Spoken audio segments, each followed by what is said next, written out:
नमस्कार, news capital express में आपका स्वागत है। बुलेटिन की शुरुआत करते हैं ताज़ा तरीन खबरों के साथ। गैस राहत कॉलोनी कोरोना में गैस राहत विभाग द्वारा गरीबों को भवन आवंटित किए गए थे। आज 25 साल बाद उन 650 मकानों को नोटिस दिया है कि उक्त मकानों को खाली करें और 19 मकान के परिवारों को कड़ाके की ठंड में विगत दिनों खाली कराया गया है। पिछले 2 माह से गैस राहत कॉलोनी के मकानों की बिजली काट दी गई है, नल सुविधा काट दी गई है। प्रशासन का कहना है कि यहाँ 19 मकान में अवैध रूप से लोग रह रहे थे। 25 साल से यहाँ गैस राहत कॉलोनी में निवास कर रहे हैं। अगर यह अवैध है तो इन्हें दूसरी जगह स्थापित किया जाए। 650 मकानों को नोटिस दिए गए तो सरकार उन्हें कहां स्थापित कर रही है, या भी 19 मकानों की तरह रोड पर पड़े रहेंगे। सरकार से हमारा यह कहना है कि इन पीड़ितों को प्रधानमंत्री आवास योजना या कोई और योजना में मकान देकर स्थापित किया जाए। ये लोग गरीबी रेखा, अति गरीबी रेखा भी श्रेणी में आते हैं। मौके पर मध्य प्रदेश कांग्रेस कमेटी के सचिव मोहम्मद जहीर ने कहा कि अगर इन्हें स्थापित नहीं किया जाता है तो यह लड़ाई जारी रहेगी। अगला निशाना शिवराज सिंह चौहान का घर होगा। जब तक इन्हें इनका हक नहीं मिलता, इनके लिए लड़ाई लड़ते रहेंगे।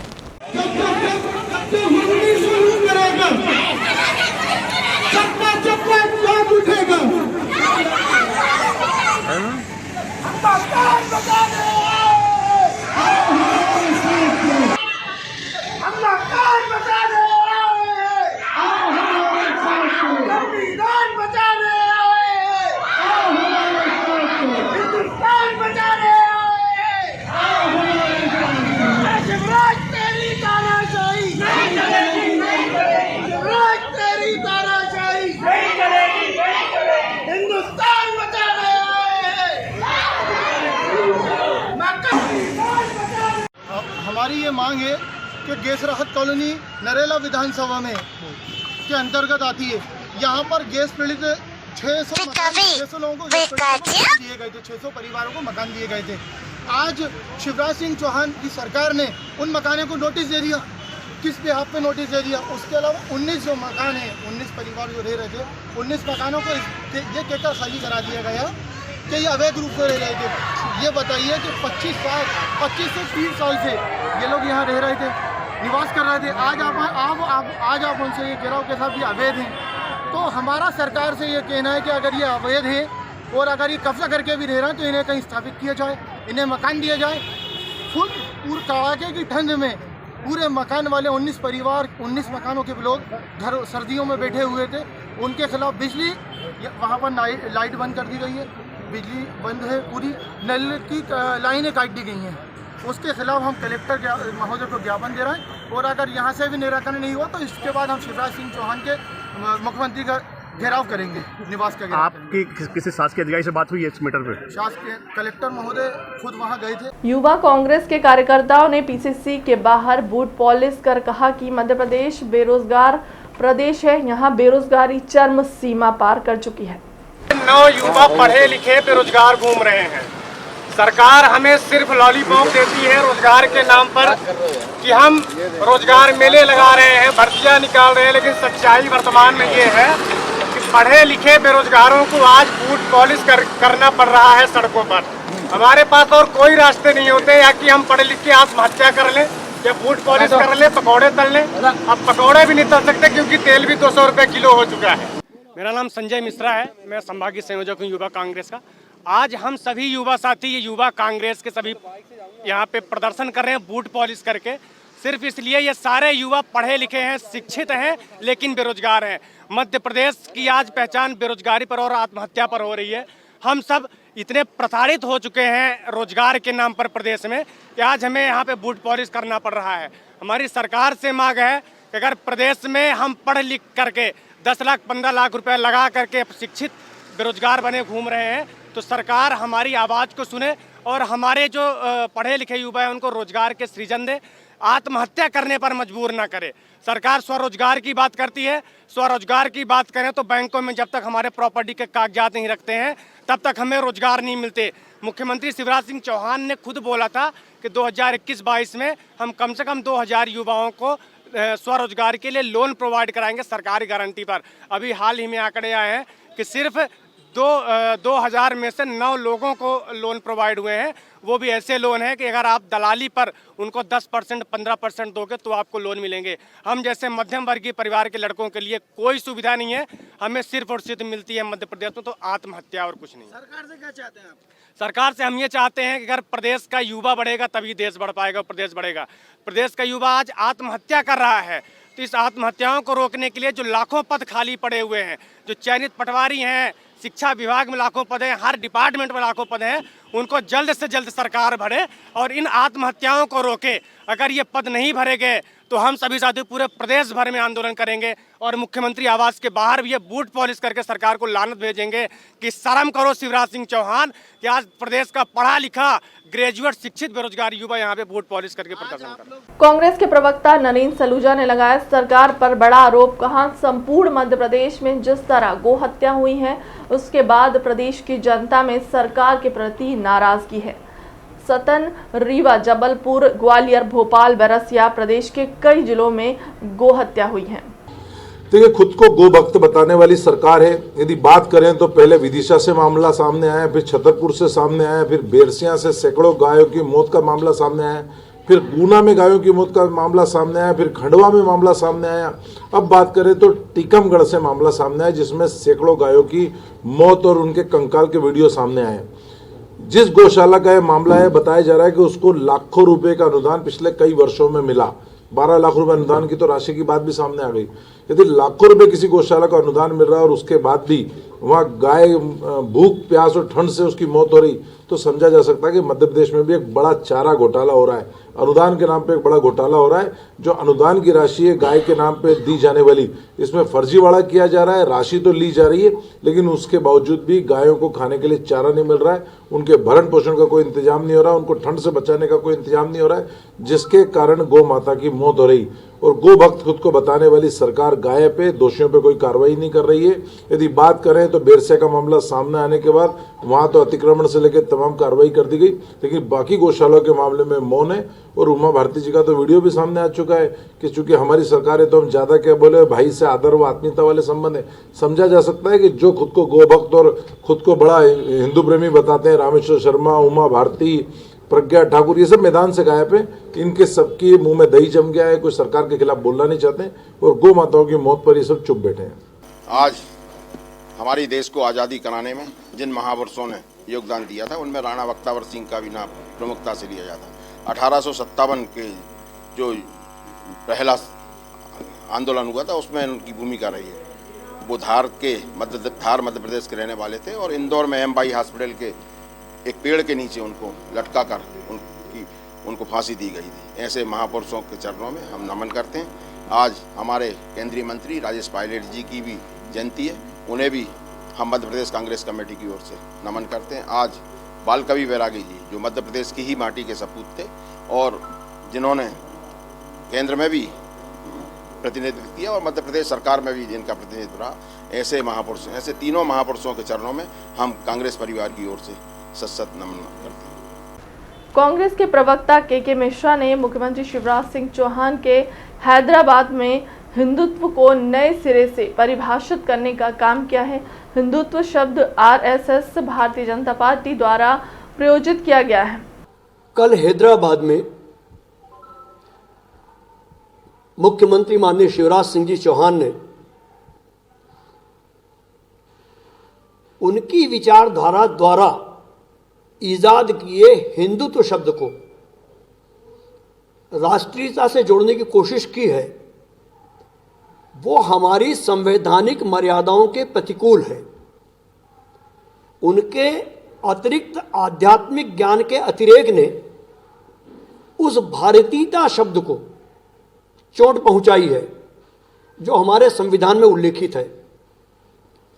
किसी भी धर्म में हिंदू, मुस्लिम, सिख, ईसाई, गीता, रामायण, बाइबल, गुरु ग्रंथ साहब, इनमें कहीं भी हिंदुत्व शब्द का उल्लेख ही नहीं है।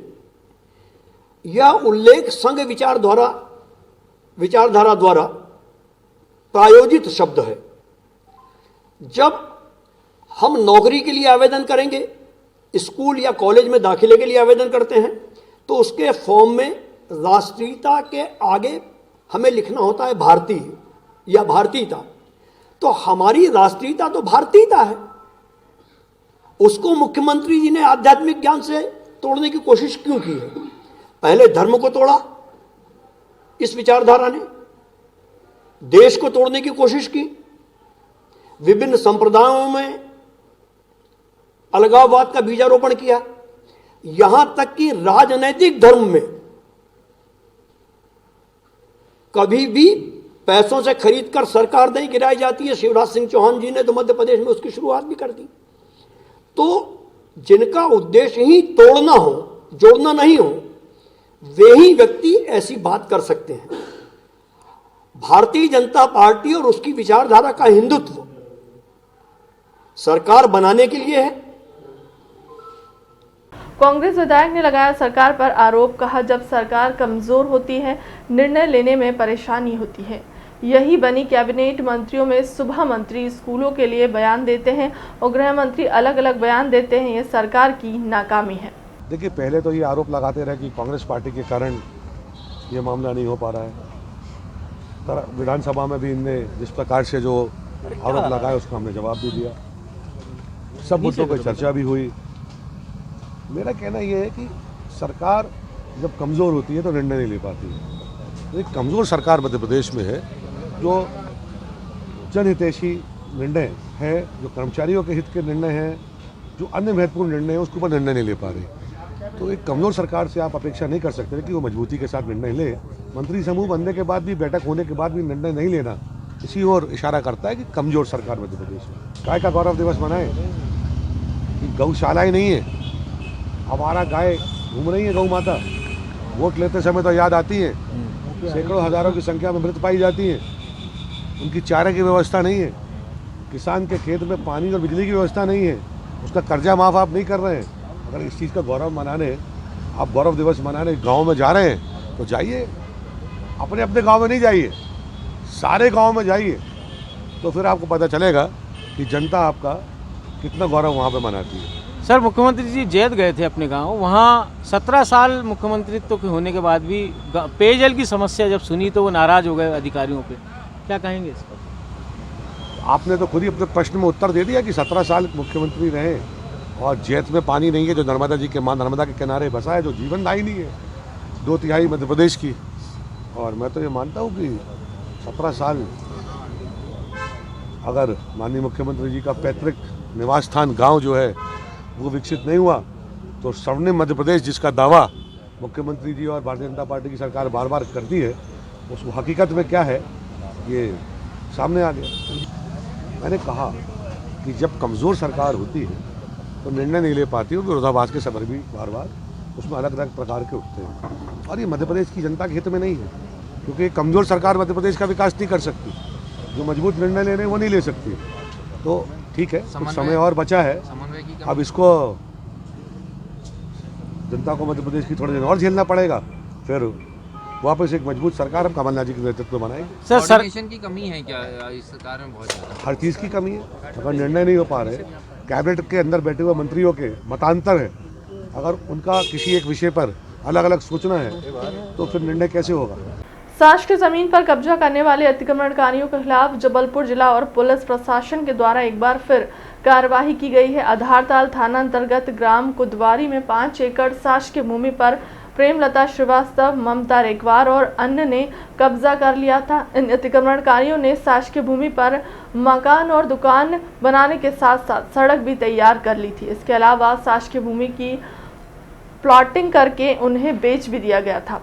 इन गतिविधियों की सूचना मिलने के बाद एसडीएम नमः शिवाय अरजरिया के नेतृत्व में जिला और पुलिस प्रशासन की टीम मौके पर पहुंची और उन्होंने साश की भूमि पर किए गए सभी अतिक्रमण को हटा दिया। इसके साथ ही सड़क को भी नष्ट कर दिया गया। एसडीएम नमः शिवाय अरजरिया ने बताया कि लगभग 20 करोड़ रुपए से ज़्यादा कीमत की साश की भूमि को कब्जा मुक्त करा लिया गया है।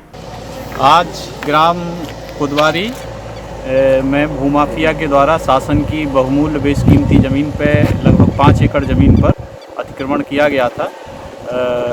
इस ज़मीन पर भूमाफिया के द्वारा सड़क बना करके और कुछ एक लोगों को खेती के लिए दे करके प्लॉटिंग की जा रही थी, उस ज़मीन के पीछे भी प्लॉटिंग की जा रही थी, जिसमें हस्तांतरणीय दर्ज किया गया है। मौके पर सड़क तोड़ दी गई है और इसके अलावा जो अन्य निर्माण थे जिनमें कि प्लिंथ वगैरह भरी गई थी, उन सभी को भी मौके से हटाया गया और इस प्रकार से लगभग 20 करोड़ रुपए की बहुमूल्य शासकीय ज़मीन को मुक्त कराया गया है। Thank you. मौके पर ये जो कब्जा किया गया था वो मुख्य रूप से प्रेमलता श्रीवास्तव और हाफिज मोइनुद्दीन के द्वारा कब्जा किया गया था। हाफिज मोइनुद्दीन यहाँ के पूर्व में भूमाफिया के रूप में कार्रवाई किए गए हामिद हसन के भाई हैं। इनके द्वारा इस प्रकार का अवैध कृत्य किया जा रहा है। Thank you. आपको बता दें कि अरविंद केजरीवाल भी आ रहे हैं यहाँ। राहुल केजरीवाल है, राहु और केतु हैं। यह उत्तराखंड के विकास को ग्रहण लगा देंगे। उन्होंने तब कुछ नहीं किया। आज मैं कांग्रेस से एक ही बात पूछता हूँ, मुझे बता दो कि हमारे मुख्यमंत्री हैं पुष्कर धामी तय है। भारतीय जनता पार्टी जीतेगी, पुष्कर धामी मुख्यमंत्री बनेंगे। तुम बता दो कि कांग्रेसियों तुम्हारा मुख्यमंत्री कौन है। अगर उनके नेताओं के सभा में कह दो तो मुख्यमंत्री 25 उठाकर नमस्कार करने लगते हैं। एक हरीश रावत, उनके अध्यक्ष प्रीतम सिंह। मुझे एक किस्सा याद आ रहा है। एक बार यह हुआ कि केकड़ों में प्रतियोगिता हो गई, कौन बाहर निकलता है, तो एक बर्तन में केकड़े डाल दिए गए। देखते ही देखते कौन सा केकड़ा निकला बाहर निकलता है, बड़ी देर में कोई भी बाहर नहीं निकलता। तो लोगों ने कहा कि खोल कर तो देख लो क्या हुआ। बर्तन का ढक्कन खोलकर देखा गया तो केकड़े एक दूसरे की टांग पकड़कर खींच रहे थे, ना चढ़ रहे थे। कांग्रेस में भी यही हो रहा है, एक दूसरे की टांग पकड़कर खींच रहे हैं। अगर पता चला अरविंद केजरीवाल भी आ रहे हैं, ये राहुल केजरीवाल, ये राहु केतु है, राहु केतु। ये उत्तराखंड के विकास को ग्रहण लगा देंगे। इनने तब कुछ नहीं किया। अच्छा, मैं कांग्रेस से एक बात पूछता हूं, मुझे बता दो, हमारे मुख्यमंत्री है पुष्कर धामी है। भारतीय जनता पार्टी जीतेगी, पुष्कर धामी मुख्यमंत्री बनेंगे। तुम बता दो कांग्रेसियों, तुम्हारा मुख्यमंत्री कौन। अगर इनके नेताओं की सभा में कह दो मुख्यमंत्री जी, तो 25 उठ के नमस्कार कर लगते नहीं। तो एक हरीश रावत, एक उनका अध्यक्ष कौन है, गणेश गुजराल, प्रीतम सिंह। मुझे किस्सा याद आ रहा है। एक बार ये हुआ कि केकड़ों में प्रतियोगिता हो जाए, कौन आगे बाहर निकलता, तो एक बर्तन में केकड़े डाल दिया अंदर और कहा देखे कौन सा केकड़ा बाहर निकलता है। बड़ी देर तक केकड़े बाहर ही नहीं निकले। तो लोगों ने कहा भाई तमाशा क्या, जरा खोल के तो देखो। तो बर्तन का ढक्कन खोल के देखा तो केकड़े एक दूसरे की टांग पकड़ पकड़ के खींच रहे थे, ये नहीं चढ़ जाए, ये नहीं चढ़ जाए। कांग्रेस में यही हो रहा है, एक की टांग पकड़ के दूसरा खींच रहा है, ये केकड़ा ऊपर नहीं चला जाए। हरीश दा, गोदयाल, प्रीतम सिंह। कांग्रेस तो बन गई है केकड़ा पार्टी। केकड़ा पार्टी एक दूसरे को पकड़ पकड़ के खींच रहे हैं। ये कांग्रेस भला नहीं कर सकती। एक दूसरे को पकड़ के खींचो और गड्ढे में डालो। हम तो डूबे हैं सनम, तुमको भी ले डूबेंगे। कांग्रेस ने दिया क्या, कोई बताए तो। आज कांग्रेस बात कर रही है 4 धाम 4 काम। बारे 4 धाम वालों, तुमने 4 धामों के लिए कभी कुछ किया है? भारतीय जनता पार्टी के 4 धाम है, देश की करोड़ों करोड़ जनता के 4 धाम है। बद्रीनाथ धाम, बाबा केदारनाथ, गंगोत्री, जमुनोत्री। हम वहां जाके पूजा करते हैं, आशीर्वाद लेते हैं और आगे बढ़ते हैं। लेकिन हरीश रावत जैसों के धाम 4 धाम अलग है। पहला धाम सोनिया गांधी, दूसरा धाम राहुल गांधी, तीसरा धाम प्रियंका गांधी, चौथा धाम रॉबर्ट वढेरा जीजाजी धाम। ये इनके धाम है। क्या किया 4 धाम के लिए, कोई बता दे। 11 फरवरी से शुरू होगी बीजेपी की संपन्न निधि अभियान। बीजेपी प्रदेश अध्यक्ष समेत तमाम नेता जाएंगे बूथ पर। बीजेपी प्रदेश अध्यक्ष वीडी शर्मा ने कहा कि भारतीय जनता पार्टी मध्य प्रदेश ठाकरे भी जन्म शताब्दी समारोह समिति में बूथ विस्तारक योजना को मध्य प्रदेश में ऐतिहासिक बनाया, इसलिए सभी कार्यकर्ताओं को बहुत बहुत बधाई देता हूं। इसी अभियान के दौरान ठाकरे जन्म शताब्दी वर्ष पर संपन्न निधि का अभियान जो 11 फरवरी से श्रद्धा दीनदयाल की पुण्यतिथि पर जिसकी शुरुआत होने वाली है। भारतीय जनता पार्टी मध्य प्रदेश और ठाकरे जी जन्म शताब्दी समारोह समिति ने मध्य प्रदेश के अंदर बूथ विस्तारक योजना को बहुत जो महत्वाकांक्षी योजना थी उसको ऐतिहासिक मध्य प्रदेश के अंदर बनाया। इसके लिए मैं सभी कार्यकर्ताओं को बहुत बहुत बधाई देता हूं।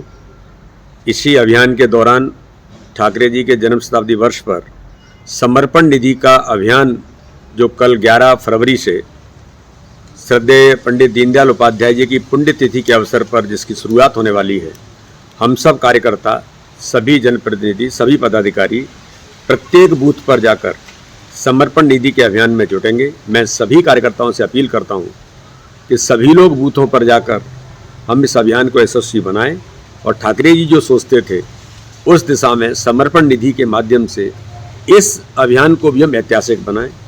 बहुत बहुत धन्यवाद। फिलहाल के लिए अब तक की खबरों में इतना ही। देश दुनिया की तमाम बड़ी खबरों के लिए बने रहें हमारे चैनल के साथ। नमस्कार।